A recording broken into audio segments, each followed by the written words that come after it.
Salam alaikum, j'espère que vous allez bien, moi ça va super. Aujourd'hui, on va parler d'un sujet très important et c'est le sujet d'Amazon. On va voir ensemble aujourd'hui pourquoi un monstre économique tel qu'Amazon ne respecte pas les règles éthiques afin de privilégier son efficacité. C'est parti.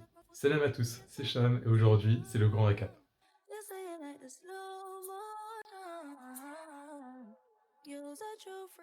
Nous allons, avant d'étudier le cas des grandes entreprises, étudier une notion fondamentale, qui est le taylorisme. Il a été créé par Frederick Winslow Taylor. Il est l'inventeur de ce procédé, qui est considéré encore aujourd'hui comme la clé du capitalisme.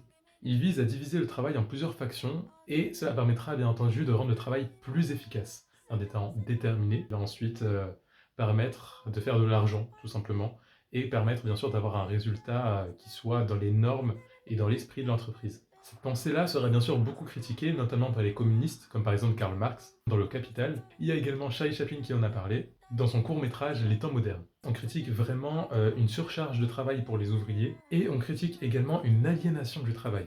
Quand on parle d'une aliénation de travail, ça va aider peut-être ceux qui vont faire le bac de philo ou ceux qui ont juste philo. On parle en fait d'un travail qui n'a pas de sens. On parle d'un travail qui ne nous permet pas de nous épanouir en fait à l'intérieur. Il est là que pour le profit en fait au travail. Et justement, grâce ou à cause de ce terrorisme, on a une nouvelle éthique mondiale qui est The American Way of Life. Enfin, c'est d'abord national et ensuite c'est parti dans le monde entier. Bref.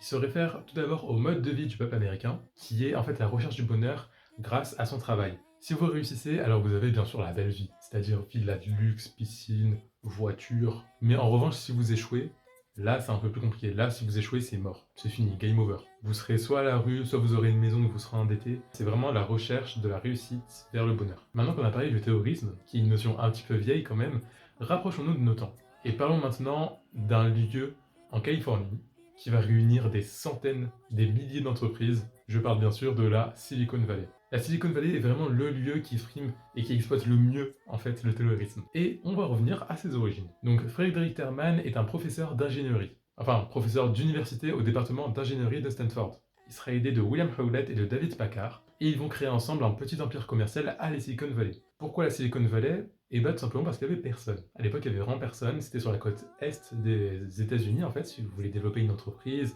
commencer à avoir une certaine réussite sociale, un certain travail, et où il n'y a rien en fait, bah ça veut dire qu'il n'y a pas de concurrence, il n'y a pas d'exploitation. Sauf que petit à petit, les gens voient qu'à la Silicon Valley, il y a un potentiel de fou, et du coup, plein, mais alors vraiment plein d'entreprises commencent à aller à la Silicon Valley. Mais aujourd'hui, c'est pas des petites entreprises, hein, c'est vraiment des très très grosses entreprises aujourd'hui. On parle par exemple d'Apple, on parle par exemple d'eBay, il y a également Yahoo, il y a Google, Electronic Arts, Facebook, et même Nintendo, hein, Nintendo America aussi.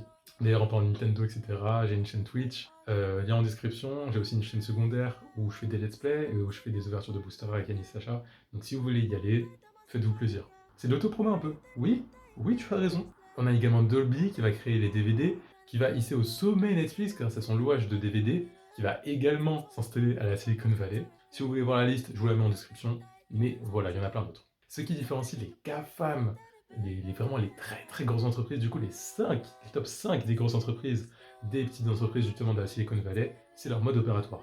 En fait, les GAFAM, ils ont pris beaucoup, mais alors vraiment beaucoup d'avance par rapport aux petites entreprises qui sont arrivées dans les années 2000, 2010. Ils se sont dit, bah, essayez d'utiliser Internet pour faire du bénéfice. Donc déjà, c'est des choix très risqués, parce qu'à l'époque, Internet, personne n'y croyait vraiment. On se disait, waouh, c'est bien, ça divertit, mais c'est pas quelque chose qui va faire profiter, qui va donner de l'argent, qui va permettre de créer un business. Et pour vous dire justement, la différence aussi entre les petites entreprises et les GAFAM, c'est que les GAFAM sont vraiment des gros big boss, au point de racheter des centaines de petites entreprises. J'ai vu les chiffres, je me suis dit, waouh. Et justement, le fait qu'Internet ait regroupé des millions, des milliards maintenant même de personnes, ça a poussé à ce que la demande soit encore plus forte. Comme vous savez, dans un commerce, il y a la demande et les produits. La demande, bien sûr, va venir avec les produits, et du coup, les produits seront en fonction de la demande. Sauf que quand une demande est énorme et aussi puissante que celle d'Internet, forcément, il faut pousser ses salariés à faire le pire. Et là, on entre dans le deuxième chapitre de cette vidéo. En 2017, il y a eu énormément d'accusations envers Amazon. Et en fait, dans toutes ces accusations, les principales accusations étaient les conditions de travail des salariés. On revient encore à ce système d'aliénation dont on a parlé dans le terrorisme. Dans toutes ces accusations, on a le fait que les entrepôts ne sont pas hygiéniques, que les salariés sont obligés d'uriner dans des bouteilles pour pouvoir continuer leur boulot car leur temps de pause est beaucoup trop faible, Et qu'en plus de tout ça, les salariés ne touchent que le SMIC pour tous les efforts qu'ils accomplissent chaque jour.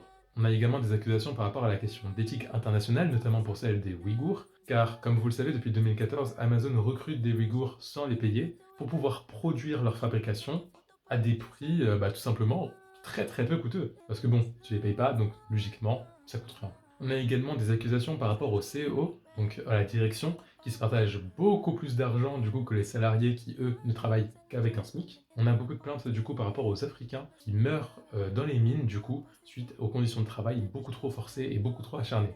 Les mines ne sont pas protégées et récupèrent les matières rares pour des prix rabaissants. Et en plus, ils n'ont pas de quoi nourrir leur famille. Donc, c'est encore une accusation très lourde pour les GAFAM. Et en particulier pour Google et tous les fabricants de téléphones disponibles sur les marchés. Je pense que c'est tout pour cette vidéo. Merci à vous de l'avoir écoutée. Elle va être chiante à monter parce que là, je vois sur mon truc, j'ai 27 minutes de rush. Je vais péter mon crâne. Et voilà, ça me fait plaisir de refaire ces vidéos. J'espère que vous l'avez apprécié. Sur ce, n'oubliez pas, la vidéo turquie sort bientôt. J'ai la chaîne secondaire où je publie environ une vidéo tous les 4 jours. Donc c'est les Hamistocrates. Et voilà, j'espère que vous avez apprécié. N'oubliez pas de liker, de vous abonner et de partager, bien entendu, Inch'Allah, pourquoi, comme ça nous donne de la force. Et voilà, portez-vous bien.